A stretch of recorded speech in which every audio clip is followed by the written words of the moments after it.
คนถามดาวนี่ว่าดาวนี่ใช้ลิปซี่อะไรวันนี้ดาวนี่จะมาบอกนะทุกคนดาวนี่จะใช้นี่ค่ะเป็นซองซี่นี่มันจะดูละมุนดูแบบเบาๆนี่นะคะเป็นน้องลิปแมทของดาวนี่เองก่อนอื่นเลยดาวนี่จะลงด้วยน้องซูนซ่อ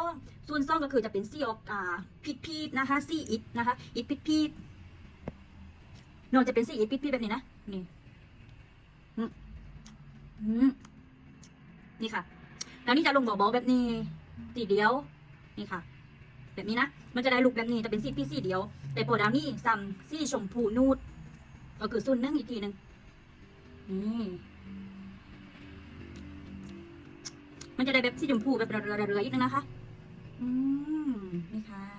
จริงๆลิปแมทเขาจะไม่แมมแต่ดาวนี่ชอบแมมนะคะดังนั้นใครชอบแมมหรือไม่แมมก็แล้วแต่เลย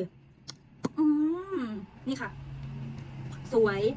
นี่นะคะน้องลิปแมทนับไปซ่อนซี่ตีดาวนี่โปรดตอนนี้เดี๋ยวจะสีแดงพอสีใต้เอาสีแดงมาผสมกับสีชมพูก็จะสวยไปอีกแบบนึงเดี๋ยวดาวนี่จะมาถ่ายเลยในวันต่อไปนะวันนี้เอาสีนี้ก่อน